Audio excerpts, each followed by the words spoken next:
Assalamualaikum warahmatullahi wabarakatuh. Waalaikumsalam warahmatullahi wabarakatuh. Bismillahirrahmanirrahim. Alhamdulillahi rabbil alamin. Wassalatu wassalamu ala ashrafil anbiya'i wal mursalin, imamil muttaqin, sayyidil ghurril muhajjalin, sayyidina wa maulana Muhammadin wa ala alihi wa ashabihil mujahidin at-tahirin limin rahimakumullah. Kejadian dan keberadaan kita dalam kehidupan di dunia ini merupakan kejadian dan keberadaan yang terima jadi atau terima beres. Artinya tidak seorang pun di antara kita yang dahulunya pernah mesen untuk punya potongan seperti yang sekarang ini, punya warna kulit seperti yang sekarang ini, punya bahasa seperti yang sekarang ini. Seluruhnya kita terima jadi. Oleh karena kita terima jadi, maka Allah tidak menilai manusia dari rupa dan potongannya, tidak juga dari harta bendanya. Bersabda Nabi kita, "Innallaha la yanzuru ila suwarikum wa amwalikum, walakin yanzuru ila qulubikum wa a'malikum." Sesungguhnya Allah Subhanahu wa ta'ala tidak melihat potonganmu, tidak melihat harta bendamu, tetapi yang dilihat dan dinilai oleh Allah Subhanahu wa ta'ala tidak lain adalah hati dan amal perbuatanmu. Kenapa rupa paras yang cantik tidak dijadikan penilaian utama oleh agama? Pertama, karena yang namanya cantik adalah relatif, tergantung siapa yang memandang. Yang menurut saya cantik, menurut saudara belum tentu cantik. Dan yang menurut saudara cantik, menurut saya mungkin jelek, nggak ketulungan. Oleh karenanya, di kalangan para ahli cinta ada perbedaan pendapat. Sebenarnya cantik yang bikin orang jatuh cinta, atau cinta yang menyebabkan orang jadi cantik? Dua-duanya bisa saja terjadi. Mungkin karena cantik orang lalu jatuh cinta, mungkin sudah kadong cinta biar gempor cantik juga. Tapi yang jelas cantik adalah relatif. Yang kedua, cantik itu temporer, berubah oleh pergeseran masa dan pertukaran waktu. Tidak ada orang makin ke ujung makin cantik.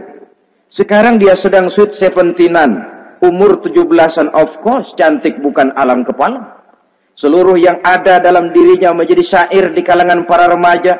Rambutnya katanya ikal berderai, pipinya bakpao dilayang, lalu janggutnya katanya macam lebah bergantung, alisnya macam semut beriring.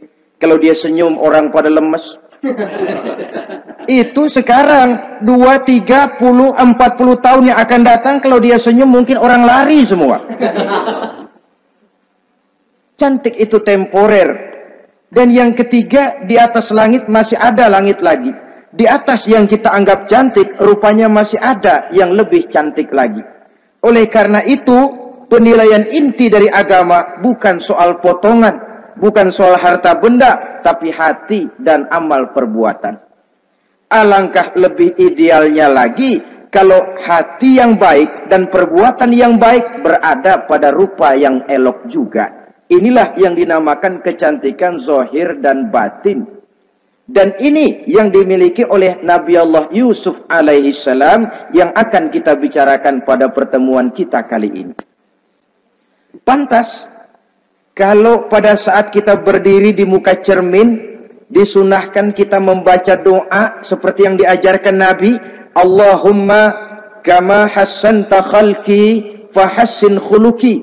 Ya Allah, sebagaimana telah engkau baguskan rupaku, baguskan juga kiranya akhlak dan budi pekertiku.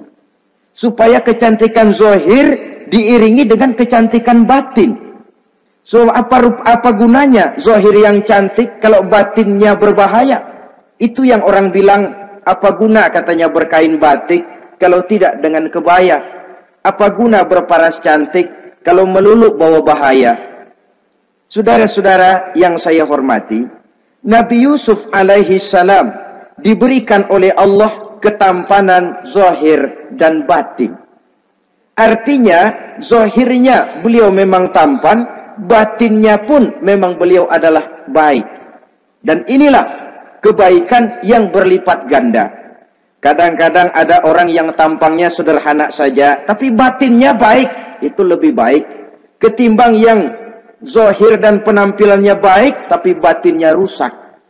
Maka kebaikan yang dianugerahkan Allah dalam kehidupan ini sesungguhnya bukan untuk to show only, bukan cuma untuk sekedar dipamerkan, jadi kebanggaan, macam kontes ratu-ratuan yang manfaatnya hampir tidak ada. Kecantikan untuk disyukuri, kecantikan untuk digunakan kepada hal-hal yang bermanfaat sesuai dengan perintah dari yang memberikan kecantikan itu. Saudara-saudara yang saya hormati, Nabi Yusuf alaihi salam seorang nabi yang oleh Allah diberikan kecantikan zahir dan juga kecantikan batin.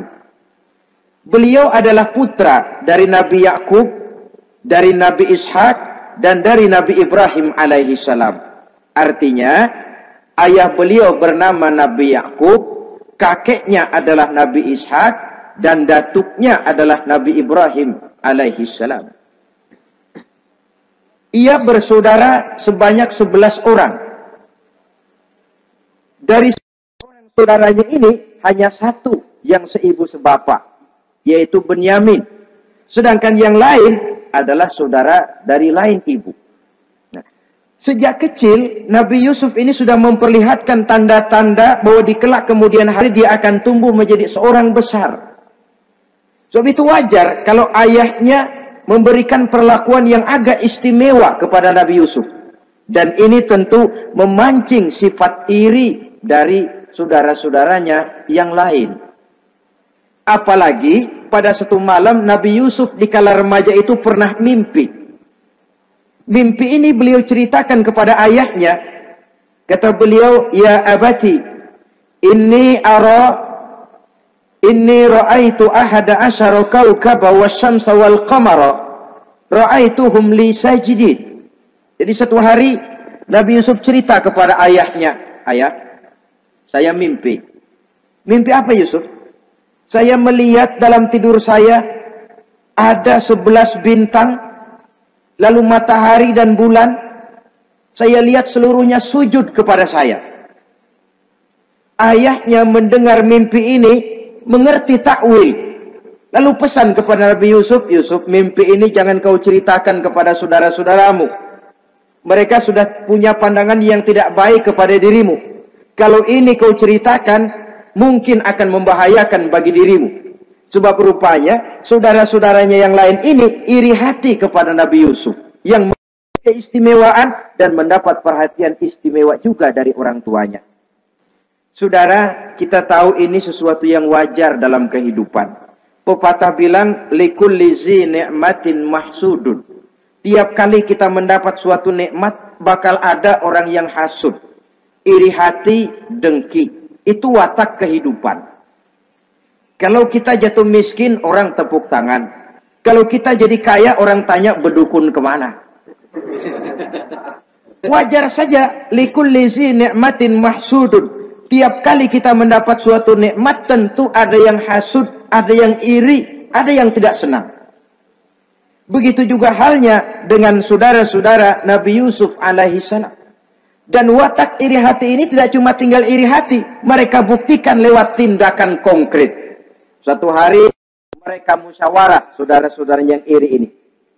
Saudara-saudara, bapak kita nggak adil. Masa Yusuf mendapat perlakuan istimewa? Wa nahnu usbah, sedangkan kita ini golongan yang lebih besar. Dari 12 orang anaknya, masa cuma satu Yusuf yang mendapat perlakuan lebih istimewa? Kita ini yang 11 dianggap angin apa? Nggak adil abah kita ini. Iya, tapi caranya bagaimana? Apa kita omelin bapak? Jangan. Habis Yusuf singkirin. Kalau Yusuf nggak ada, kan anaknya tinggal kita. Praktis perhatiannya seluruhnya akan tercurah kepada kita. Nah, saya ingatkan, bahwa hasud sering mendorong orang untuk melakukan segala macam cara. Artinya, orang itu kalau sudah dibakar sifat dengki, iri hati, dia rela melakukan apa saja. Pertama, agar nikmat yang ada pada diri orang lain hilang. Yang kedua, supaya nikmat itu pindah kepada dirinya. Andai kata tidak pindah kepada dirinya, ya hilang sajalah. Jangan orang lain yang dapat nikmat. Ini watak hasud. Ingin nikmat orang lain pindah kepada dirinya, atau hilang walaupun tidak pindah kepada dirinya, tapi yang bersangkutan tidak lagi mendapat nikmat. Untuk itu, segala macam cara akan dilaksanakan. Ini dicontohkan dari usaha yang dilaksanakan oleh saudara-saudara Nabi Yusuf alaihissalam. Oke, setuju. Kita singkirkan Yusuf. Tapi caranya bagaimana? Gampang. Bunuh saja. Kalau bunuh sih, rasa-rasanya tidak sampai hati membunuh Yusuf. Lalu bagaimana? Kita kucilkan saja dia. Kita asingkan dari sini, kita buang jauh-jauh, supaya dia tidak ada lagi kelihatan dalam pandangan Abah. Kalau dia sudah tidak ada dalam pandangan Abah, yang dilihat cuma kita, dan seluruh kasih sayangnya akan tercurah kepada kita semua. Nah, setujulah kalau itu. Caranya, nanti kita atur belakangan. Jadi satu hari, permisilah saudara-saudaranya ini kepada Nabi Yakub. Abah, kami permisi mau pergi main-main, dan Yusuf akan kami ajak. Kata Nabi Yakub, saya khawatir. Nabi Yakub sudah melihat gelagat yang tidak baik. Sudah ada semacam firasat. Saya khawatir kalau Yusuf kau bawa, nanti dia akan kena celaka. Atau dimakan oleh serigala, sedangkan kamu nanti akan lalai. Kata anak-anak yang lain, percaya dah Pak, saya akan jaga. Saya kan saudaranya, masa tega membiarkan Yusuf celaka atau dimakan serigala. Pokoknya aman, sip dah.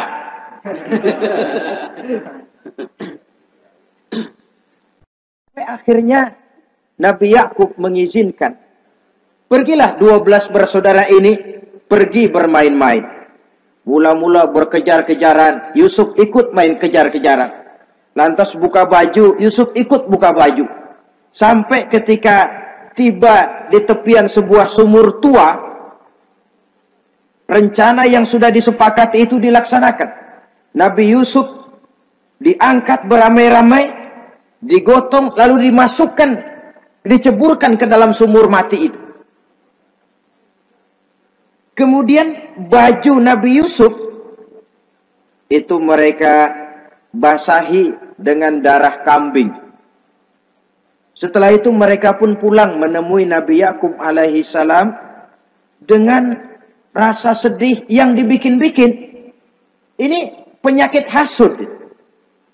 Jadi kalau orang hasud kepada kita, begitu kita mendapat kesulitan, dia datang dengan air mata buaya. Belagak sedih, belagak ikut berduka cita, padahal sih hatinya sorak. Padahal batinnya girang, bukan main. Pak, saya ikut berduka cita, Pak, saya ikut sedih. Padahal hatinya biar mampus loh. Ini yang dilakukan oleh saudara-saudara Nabi Yusuf. Mereka datang dengan air mata berurai, nangis, Abah. Ketika kami sedang main-main, Abah, kami lupa, kami tinggalkan Yusuf sendirian. Ketika kami balik, kami cuma mendapati bajunya sudah berlumur darah. Barangkali saudara kami Yusuf dimakan oleh serigala. Nabi Yakub tercenung. Ternyata firasatnya adalah benar. Baju Nabi Yusuf itu yang berlumur darah kambing, buatan saudara-saudaranya yang hasud tadi, diciumi dan dipeluk oleh Nabi Yakub. Kepedihan seorang ayah yang ditinggalkan oleh anak tercintanya. Saudara, adapun Nabi Yusuf alaihi salam tercebur di sumur mati itu. Sampai pada satu hari ada khalifah, ada kafilah niaga dari negeri Madian hendak menuju ke negeri Mesir, lewat di tempat itu.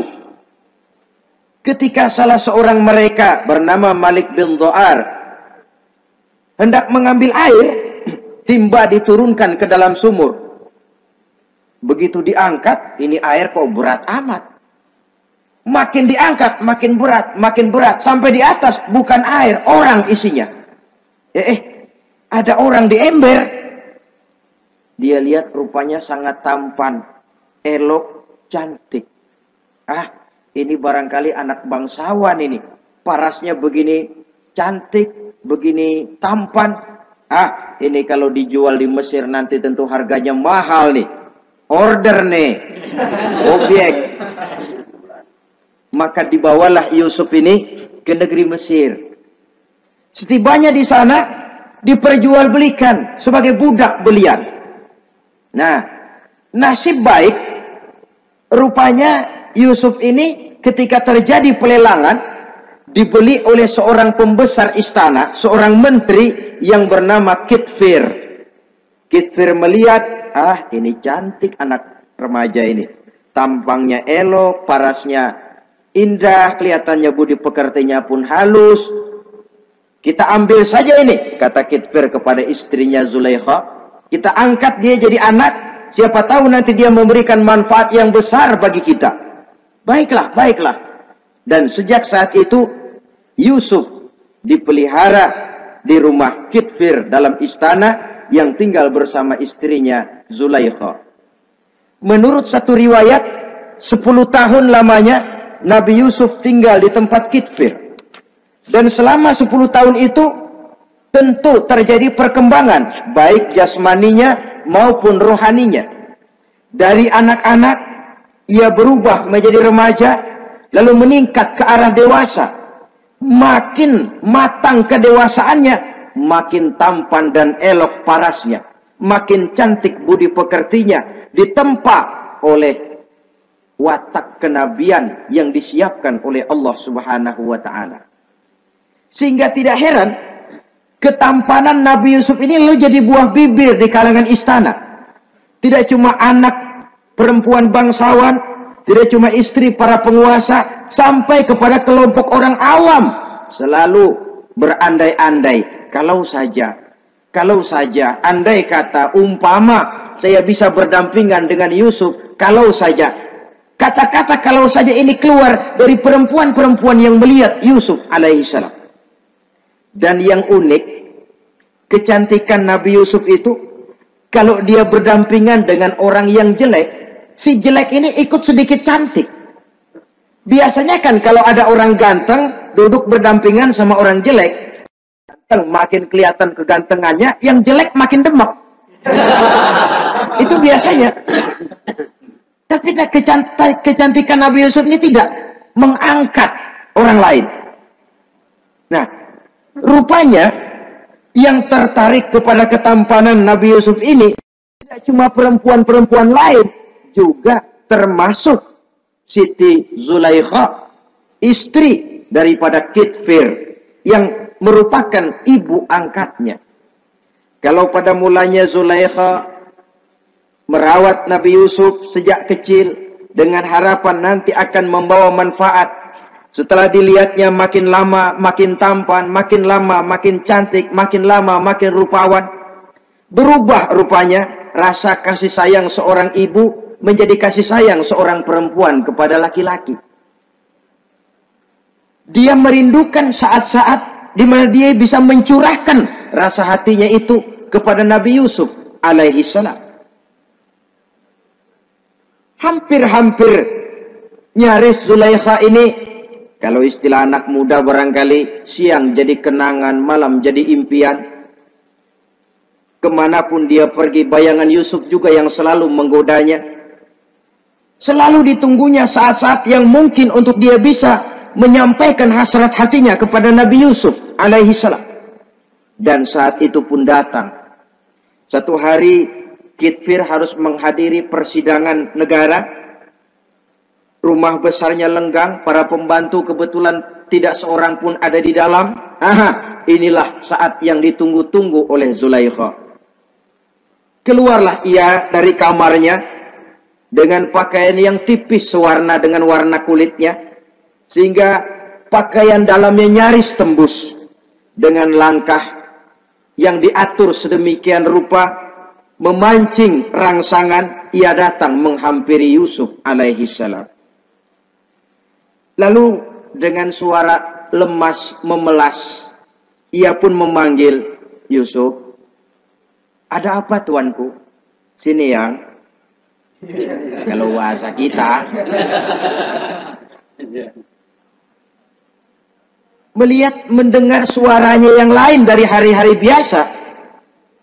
Apalagi melihat pakaian Zulaikha yang begitu tipis. Jantung Nabi Yusuf berdetak sangat cepat. Darah mengalir dengan cepat. Maklum, beliau juga manusia, laki-laki, normal terlepas dari kenabiannya. Jantungnya dak-dik-duk. Kemari Yusuf, sini.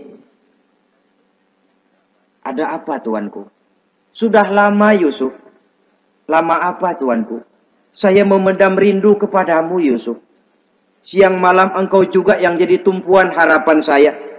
Kemanapun saya pergi seakan wajahmu juga yang saya lihat Yusuf. Tidur saya jadi tak nyenyak. Makan saya tak pernah membawa kekenyangan Yusuf.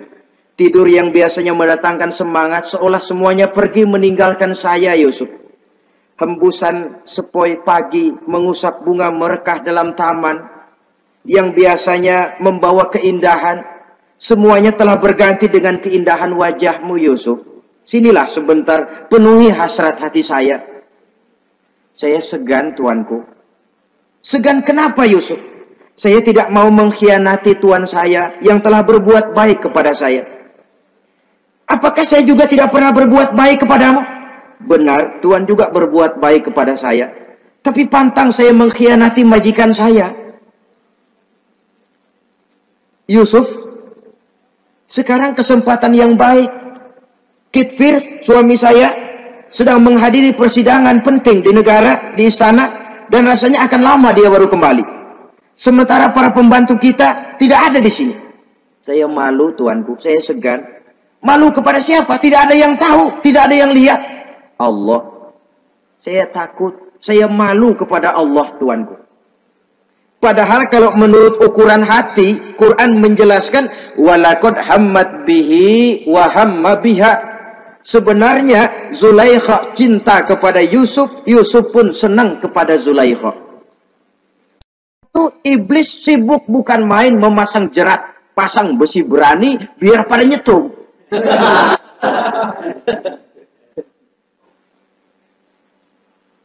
Zulaikha senang Yusuf, Yusuf sebenarnya pun secara manusiawi menyenangi Zulaikha. Walaula an ra'a burhana rabbih.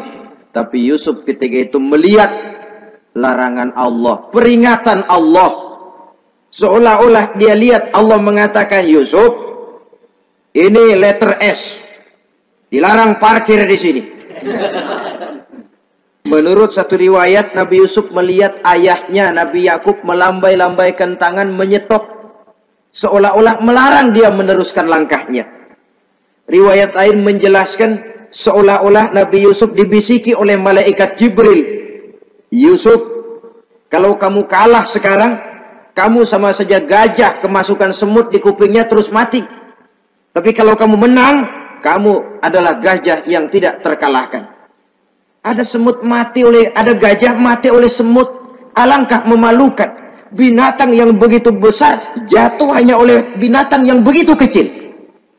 Artinya apa? Kau akan jadi orang besar Yusuf. Apakah harus gagal dan jatuh cuma karena bujuk rayu seorang perempuan macam ini? Satu riwayat menjelaskan semacam itu.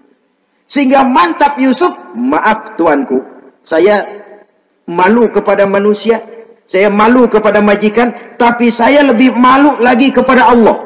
Saat ini majikan tidak tahu, orang seorang pun tidak ada yang lihat, tapi Allah pasti lihat. Itu yang saya malu. Ah Yusuf, jangan sok kalem.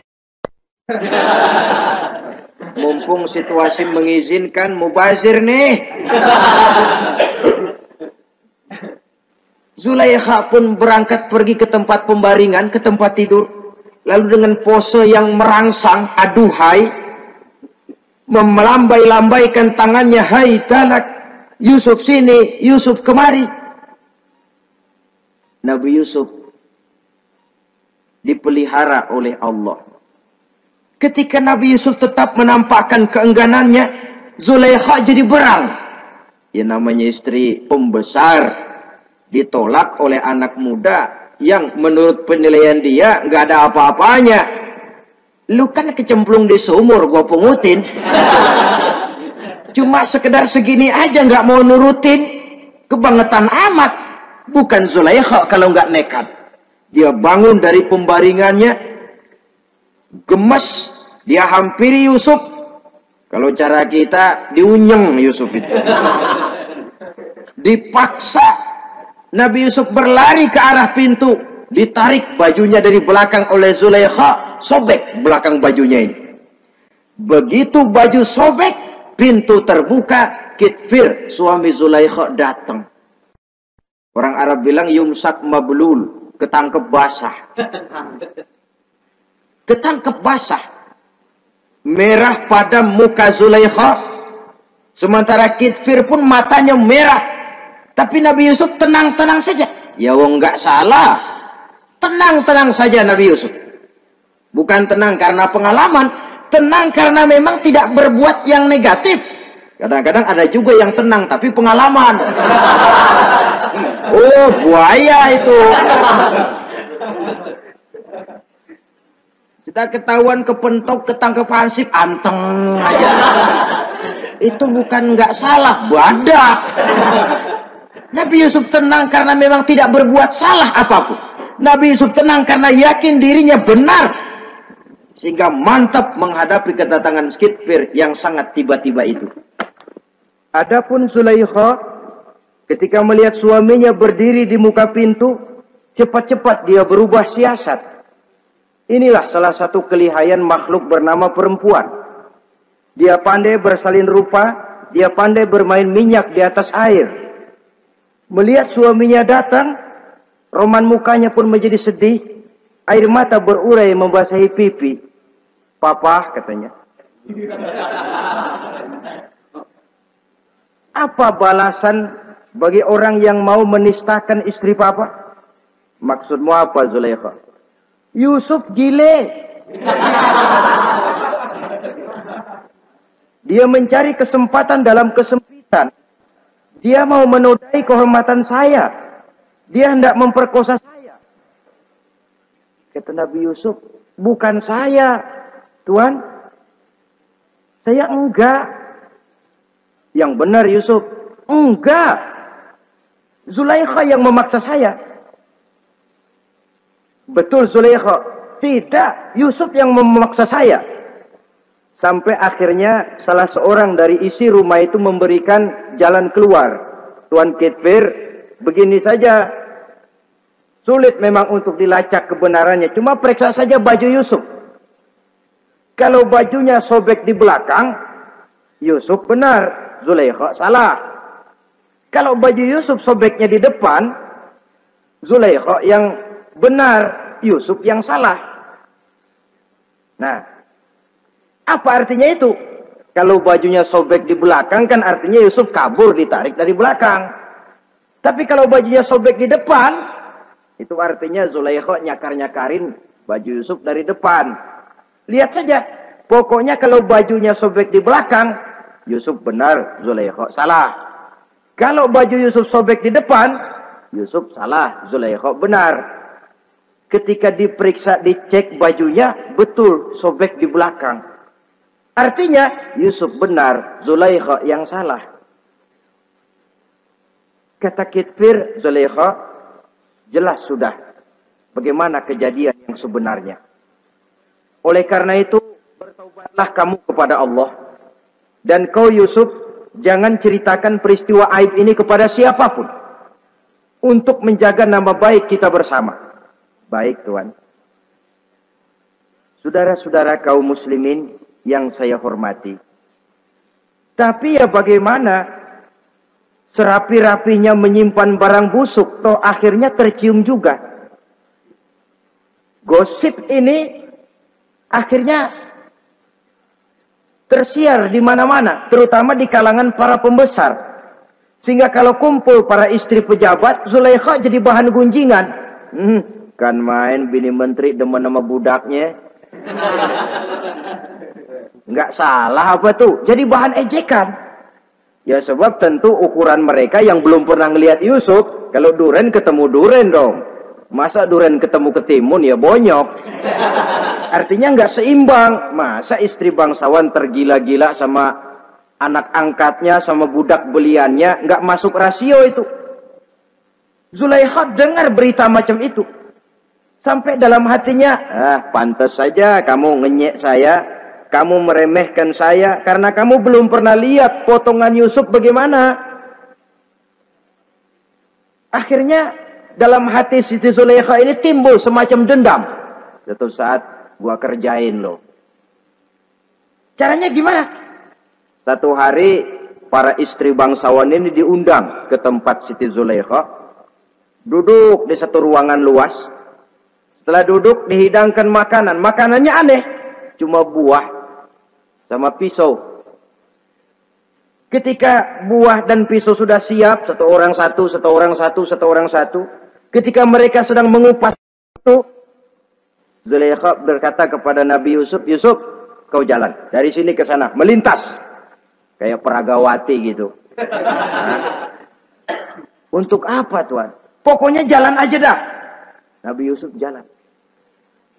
Sejak beliau melangkah ke ruangan itu, semua mata perempuan-perempuan bangsawan yang lagi ngupas buah, semuanya tertuju kepada Yusuf. Ada yang matanya emang buluk, makin buluk. Ada yang ngeliatin campur mulutnya menganga. Apa kata mereka? Falamma ra'ainahu akbarnahu wa qatta'na aydiyahunna wa qulna hasya lillah ma hadza bashar in hadza illa malakun karim. Falamma ra'ainahu, ketika perempuan-perempuan itu melihat Yusuf, akbarnahu, mereka agungkan Yusuf. Wa qulna hasya lillah, mereka bilang, ini sih bukan orang nih. Ini malaikat nih. Bukan orang. Nah, orang segini cakepnya. Artinya belum pernah mereka lihat paras yang secantik dan setampan itu. Akibatnya apa? Nggak berasa mau motong buah keiris tangan. Rata-rata perempuan yang ada di situ tangannya pada luka. Kenapa? Mau motong buah, mata kemana, mulut kemana, tangan kepotong. Melihat itu semua, Zulaikha puas. Nah, kamu baru melihat sekejap. Bagaimana saya yang siang malam melihat Yusuf? Bagaimana saya yang tiap saat hidup bersamanya? Bagaimana saya nggak merindukan dia? Ente yang baru pernah melihat sekelebatan udah motong tangan. Saya yang tiap hari sama-sama dia nggak celeng juga udah pantas. Saudara-saudara kaum muslimin yang saya hormati. Akhirnya untuk menjaga nama baik keseluruhannya, Nabi Yusuf pun mengalah. Karena berita ini sudah tersiar, Yusuf dipojokkan, tidak cuma sekedar dipojokkan, beliau dimasukkan ke dalam penjara. Tapi apa kata beliau? Rabbis sijnu ahabbu ilayya mimma yad'unani ilai. Ya Allah, kalau memang karena resiko penolakan saya terhadap ajakan Zulaikha menyebabkan saya harus masuk penjara, penjara lebih saya sukai, penjara lebih saya cintai ketimbang ikut kemauan Zulaikha. Saudara-saudara, kadang-kadang kita berpikir, kalau kesempatan itu datang kepada kita, mampukah kita menjatuhkan pilihan seperti pilihan Nabi Yusuf ini? Lebih baik penjara ketimbang mengikuti bujuk rayu perempuan untuk melakukan perbuatan yang menyeleweng ini. Ini yang dipilih oleh Nabi Yusuf. Tegar. Kalau memang sebagai resikonya saya harus masuk penjara, penjara lebih saya cintai, penjara lebih saya suka daripada mengikuti bujukan Zulaikha. Teguh karena suatu prinsip. Bukankah dalam perjuangan menegakkan akidah, kadang kita mendapat piala, tapi tak jarang kita berhadapan dengan penjara. Kadang kita disanjung, kadang kita dicaci. Itu romantika perjalanan dari yang namanya perjuangan. Tapi pilihan harus ada. ketimbang ikut bujuk rayu perempuan yang mengajak melakukan perbuatan serong, penjara lebih saya cintai. Sudah pada saat hendak diajak tidak ada yang melihat, beliau menolak. Akibat penolakannya pun masuk penjara, tapi penjara lebih menyenangkan hatinya. Ketimbang hidup merdeka, tapi jiwa terpenjara. Inilah Nabi Yusuf barangkali. Biar badan masuk penjara, asal jiwa merdeka. Kita sekarang sebaliknya. Jiwa terpenjara tidak jadi soal, asal badan merdeka. Maka jiwa kita sering dijajah. Entah dijajah harta, entah dijajah pangkat dan jabatan, entah dijajah iblis. Jiwa kita yang terpenjara, sementara badan kita merdeka. Nabi Yusuf tidak. Biarlah badan di penjara, asal jiwa merdeka untuk menegakkan sesuatu yang hak. Saudara-saudara yang saya hormati. Adapun di dalam penjara itu, Nabi Yusuf satu sel dengan 2 orang bekas pelayan istana yang dituduh menaruh racun ke dalam hidangan yang hendak disajikan kepada raja. Yang satu tukang ngatur minuman, yang satu tukang ngatur makanan untuk raja. Siapa yang naruh racun enggak jelas, tapi dua-duanya ditahan. Nah, sampai satu malam teman satu sel ini dua-duanya ngobrol kepada Nabi Yusuf. Yusuf, kami ini dipenjara karena dituduh menaruh racun ke dalam hidangan yang dihidangkan kepada baginda raja. Siapa yang salah kami sendiri tidak tahu. Saya enggak ngerasa naruh racun, kata yang tukang ngatur minum. Saya juga enggak, kata yang tukang ngatur makan. Sampai satu malam mimpi. Mimpi itu diceritakan kepada Nabi Yusuf. Kata yang tukang ngatur minuman, Yusuf, saya mimpi. Saya memeras anggur, lalu menghidangkannya kepada baginda raja. Apa arti mimpi saya? Kata yang tukang hidangin makanan, kalau saya Yusuf, saya ngimpi menjunjung roti di atas kepala saya, itu roti dipatokin burung. Apa arti mimpi saya? Saudara-saudara, Nabi Yusuf tersenyum. Adapun kamu yang mimpi memerah anggur, kamu akan keluar dari penjara bebas dan akan kerja lagi di istana. Adapun kamu yang mimpi menjunjung roti dipatokin burung, kamu akan dihukum mati, disalib dan kepalamu akan dipatokin oleh burung. Ini tukang roti ngotot, bisa aja lu ah. Ya lempengan apes ramalannya. Ya bukan soal bisa nggak bisa, lihat aja kenyataannya. Cuma kepada kamu yang tukang ngatur minuman, saya pesan, kalau nanti kamu bebas kembali di istana raja, tolong ceritakan ihwal saya kepada baginda raja ini. Saya mendekam di penjara ini tanpa berbuat salah apapun. Baik, insya Allah Yusuf. Dan ketika persidangan memutuskan, seperti tepat yang diramalkan Nabi Yusuf. Si tukang menghidangkan makanan dihukum mati, si tukang menghidangkan minuman kembali kerja di istana. Tapi begitu kerja, dia lupa sama pesan Nabi Yusuf. Itu biasanya watak orang memang begitu. Kalau dalam keadaan kepepet, macam-macam janjinya. Begitu keadaannya longgar, lupa sama janjinya. Sehingga ada pepatah katanya, nolongin anjing kejepit. Waktu kejepit, kaing-kaing minta ditulungin. Begitu darah ditulungin, yang nulungin bisa digigit. Saudara hadirin yang saya hormati, sampai bertahun-tahun Nabi Yusuf mendekam dalam penjara. Tapi itulah yang menambah kedewasaannya. Maka orang beriman ya, yang mantap nilai imannya, tempat tidak jadi soal. Kadang-kadang dia merasakan penjara lebih indah dari alam terbuka. Banyak orang-orang beriman yang justru di penjara menghasilkan karya-karya besar. Kita tahu misalnya almarhum Hamka, justru di penjara bisa menyelesaikan tafsir Al-Azharnya. Salah satu karya besar pujangga terkemuka ini. Macam Hasan Al-Banna, Abdul Qadir Audah, dan banyak lagi tokoh-tokoh Ikhwanul Muslimin. Merasakan justru penjara itu bagaikan sorga. Kenapa? Mereka yakin di penjara untuk sesuatu yang benar. Maka tempat tidak pernah jadi masalah. Kalau jiwa merdeka, puluhan tahun mendekam di penjara, tidak akan merupakan satu rasa yang lama. Kenapa? Jiwa tidak bisa dibatasi oleh ruangan 2 kali 3 meter. Jiwa yang merdeka tidak bisa dibatasi dengan teralis besi. Jiwa yang merdeka tidak bisa dibatasi dengan dinding tembok yang tebal. Jiwa yang merdeka mengembara, melanglang buana, mencari idealisme yang ada dalam dirinya. Itu yang dirasakan oleh Nabi Yusuf alaihissalam. Untungnya, satu malam raja ngimpi. Untungnya ini. Ngimpinya luar biasa. Ada 7 ekor lembu gemuk-gemuk. Makanin 7 ekor lembu yang kurus-kurus. Lalu ada 7 batang gandum yang isinya gemuk-gemuk. Ada 7 batang gandum yang sudah layu-layu. Nah, pagi-pagi ini seluruh dukun-dukun istana dikumpulin. Para ahli nujum apel menghadap baginda raja.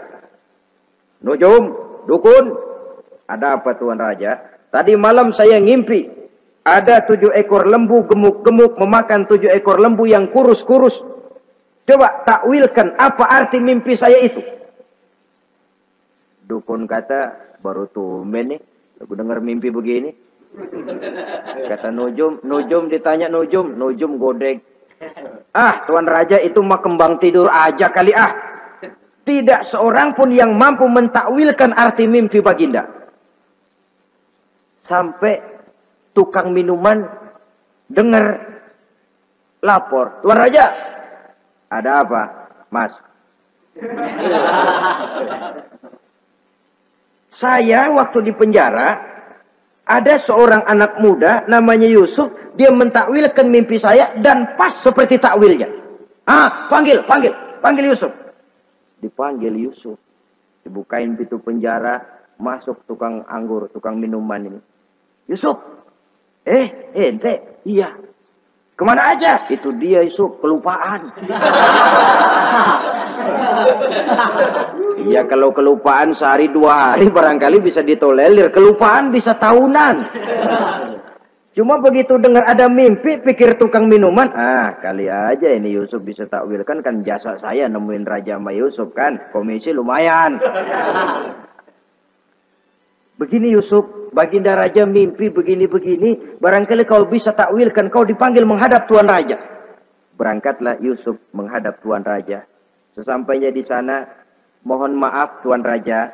Menurut takwil saya, arti mimpi Tuan Raja itu akan datang satu masa di mana 7 tahun lamanya negara ini subur, makmur, aman, tentram, gemah, repah, loh jenawi, toto tentrem kertora harjo.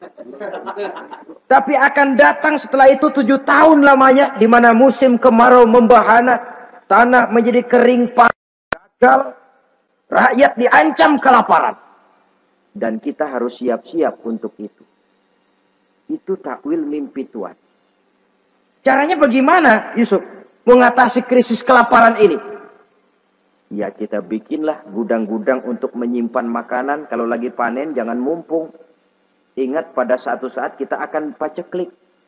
Sehingga kata orang-orang tua dulu, kalau lagi sehat, ingat dong bakalan sakit. Kalau lagi kaya, ingat dong bakalan miskin. Semuanya itu milik daripada kehidupan. Tidak ada orang yang ketawa terus dalam hidup. Tidak ada orang yang nangis terus. Semuanya silih berganti, datang pergi, patah tumbuh, hilang berganti. Dunia hari ini bikin kita ketawa, besok dia buat kita menangis. Hari ini dibuatnya kita senyum, besok dibuatnya kita berurai air mata. Hari ini dijadikannya kita kaya, besok dijadikannya kita kere. Pantas kalau orang bilang, wamal hayatud dunya, Allah mengatakan wamal hayatud dunya illa lahun wala'ib. Hidup dunia ini cuma sandiwara. Tiap kita sekarang sedang memegang peranan. Ketika memegang peranan, ya jadi orang kaya peranan, jadi kiai peranan, jadi jenderal peranan. Sama saja dengan wayang golek. Gatot Kaca yang bertulang kawat berotot baja, punya ajian beraja musti, gagah perkasa, bisa terbang di angkasa. Hebat perkasa Gatot Kaca. Kapan? Waktu dipegang dalang. Betul apa benar? Gagahnya Gatot Kaca, sakti mandragunanya sang Gatot Kaca. Kapan itu? Waktu dipegang dalang. Begitu peranannya selesai, sama dalang dimasukin ke kotak, diam aja Gatot Kaca.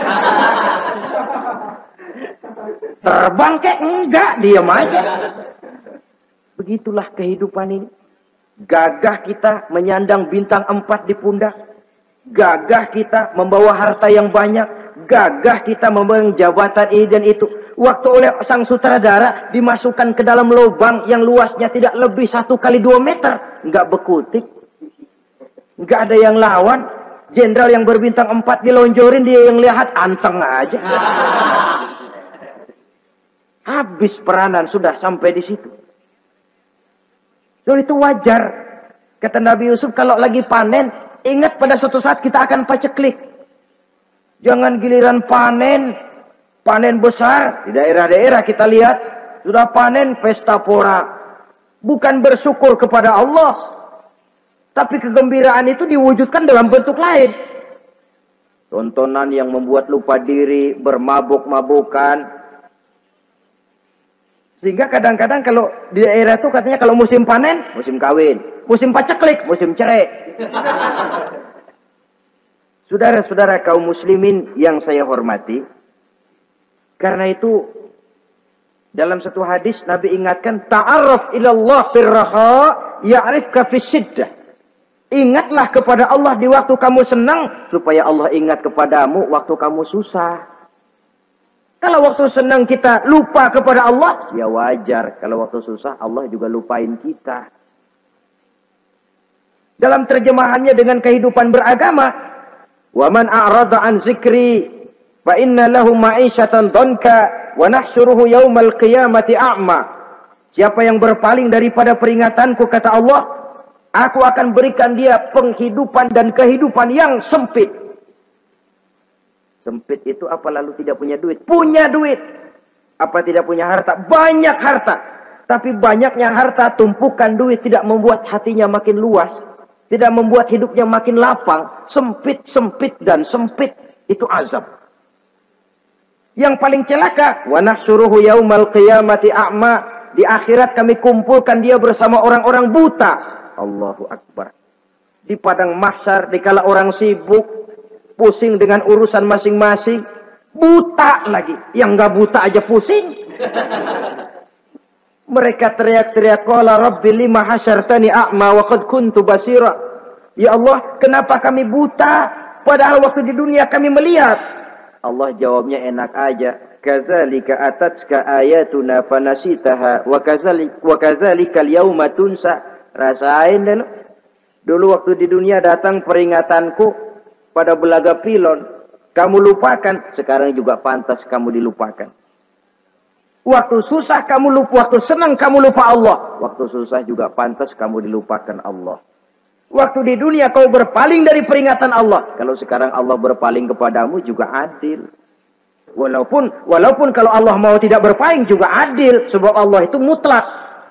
Tidak ada yang membatasi apa yang dimaui oleh Allah. Saudara-saudara kaum muslimin, itu pesan Nabi Yusuf. Bikin gudang yang besar, simpan bahan makanan untuk persediaan musim kemarau. Kalau begitu sekalian aja deh Yusuf. Sekalian bagaimana Tuan Raja? Kau saya angkat jadi menteri urusan makanan dan urusan kemakmuran. Tuan Raja, apa enggak terburu-buru?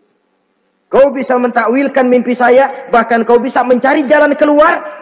Ini sudah sesuatu yang menguntungkan Yusuf. Mencari jalan keluar ini pemikiran yang menteri saya belum bisa berpikir kayak kamu. Sudah, kau pegang jabatan ini. Nabi Yusuf tidak minta, diberikan. Dan memang ada pesan, jangan memberikan jabatan kepada orang yang meminta. Terus kalau orang sudah minta, tentu ada pamrih dan ada tendensi. Jangan memberikan jabatan kepada orang yang banyak ngeluarin duit untuk mencapai jabatan itu. Sebab apa?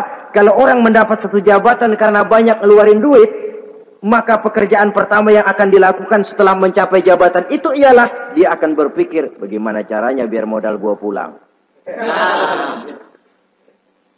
Orang jadi gubernur, jadi menteri karena banyak ngeluarin duit, belum dia sempat kerja buat kepentingan rakyatnya, dia lebih dulu akan berpikir bagaimana duit yang saya keluarin supaya pulang. Sisanya kalau ada, barulah untuk kepentingan rakyat, itu pun kalau keburu. Saudara-saudara yang saya hormati, Nabi Yusuf tidak pernah minta jabatan. Raja memberikan jabatan itu. Dan tepat seperti takwil beliau, musim kemarau datang, rakyat dilanda kelaparan, lalu berbondong-bondong ke istana mencari bahan makanan. Yusuf langsung mendrop bahan makanan ini. Alhasil saudara-saudara, bahaya kelaparan ini sampai juga ke daerah tempat di mana Nabi Yakub tinggal. Lalu beliau utus anak-anaknya. Saya dengar di negeri Mesir ada seorang menteri muda yang tampan dan baik hati. Pergilah kau ke sana dan mintalah makanan darinya. Berangkatlah mereka ini. Saudara-saudara, Nabi Yusuf lihat, ini saudara-saudara saya ini yang dulu nyeburin saya ke sungai. Sekarang pada antri minta jatah makanan. Kalau kita lagi di atas lihat orang di bawah kan enak. Yang bawah kelagapan. Orang sedang berkuasa, namanya lagi berkuasa, ngomong apa juga benar. Orang kalau lagi berkuasa kentut bagus masih. Tapi kalau sudah jatuh, jangankan apalagi buang angin, batuk aja diomelin. Miskin batuk melulu lah. Di atas itu, posisi di atas gampang buat mob. Andai kata Nabi Yusuf waktu itu mau menteror, membalas saudara-saudaranya, kesempatan emas.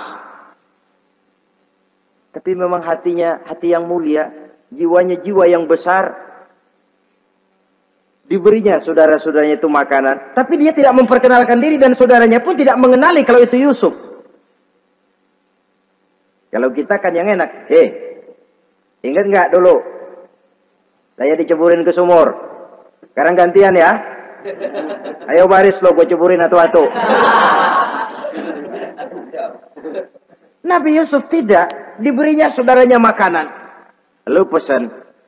Lain kali kalau kemari lagi mau mengambil makanan, saudaramu yang namanya Benyamin bawa ke sini. Tanpa dia saya nggak mau ngasih makanan lagi. Ya sudah. Pulang saudara-saudaranya ini lapor kepada Nabi Yakub. Abah, itu menteri pesan kalau kamu mau ngambil makanan lagi Benyamin harus dibawa. Kalau nggak dibawa kami nggak akan dikasih makanan. Nabi Yakub curiga lagi.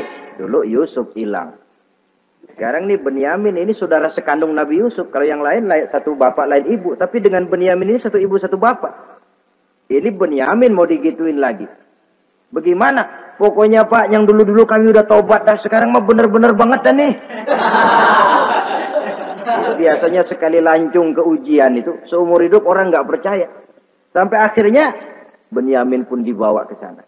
Saudara-saudara yang saya hormati, terjadilah pertemuan Yusuf dengan Benyamin. Dan akhirnya saudara-saudaranya ini dijelaskan siapa menteri itu sebenarnya. Diminta menjemput Nabi Yakub. Bertemulah Nabi Yusuf dengan ayahnya Nabi Yakub alaihissalam. Adapun Kitfir sudah lama meninggal. Zulaikha pun sudah menjadi janda. Namun dalam jandanya dia tetap merindukan Yusuf siang dan malam. Didambakannya kapan saat pertemuan akan terjadi. Sampai ketika satu hari didengarnya Yusuf akan meninjau satu daerah, dia sudah diri paling depan. Ketika Yusuf lewat, dia nyindir dengan katanya, Maha suci Allah yang memuliakan orang yang takwa dan menghinakan orang yang berdosa. Merasa ada sindiran, Yusuf nengok. Zulaikha kan? Iya Yusuf. Kitfir bagaimana? Sudah meninggal. Lalu keperluanmu apa sekarang? Saya cuma memerlukan engkau Yusuf. Saudara-saudara, Nabi Yusuf akhirnya kawin dengan Zulaikha yang cantik, menawan. Dan rupanya setelah kawin itulah Nabi Yusuf baru tahu bahwa Kitfir ternyata tidak bisa berfungsi sebagai suami. Dengan kata lain, puluhan tahun Zulaikha kawin dengan Kitfir tetap perawan, utuh, awet. Rupanya Kitfir liwat terus dan numpang liwat, nggak pernah mampir. Dan sejak saat itu berbahagialah Nabi Yusuf dengan Siti Zulaikha. Kita ambil hikmah dari riwayat singkat ini. Pertama, kecantikan zohir lebih penting, kecantikan batin lebih penting dari kecantikan zohir. Alangkah lebih baik lagi kalau kecantikan zohir itu berpadu dengan kecantikan batin. Karena dalam pandangan Islam, Allah tidak menilai manusia dari rupa dan harta, tetapi dari hati dan amal perbuatan. Yang kedua, bahwa ujian dan cobaan yang diterima Nabi Yusuf tetapi dihadapi dengan ketabahan pada akhirnya menghasilkan kebahagiaan. kebahagiaan dunia dan kebahagiaan akhirat. Inilah saja pertemuan yang singkat ini. Mudah-mudahan ada manfaatnya. Terima kasih atas segala perhatian. Mohon maaf atas segala kekurangan. Wassalamualaikum warahmatullahi wabarakatuh. Waalaikumsalam warahmatullahi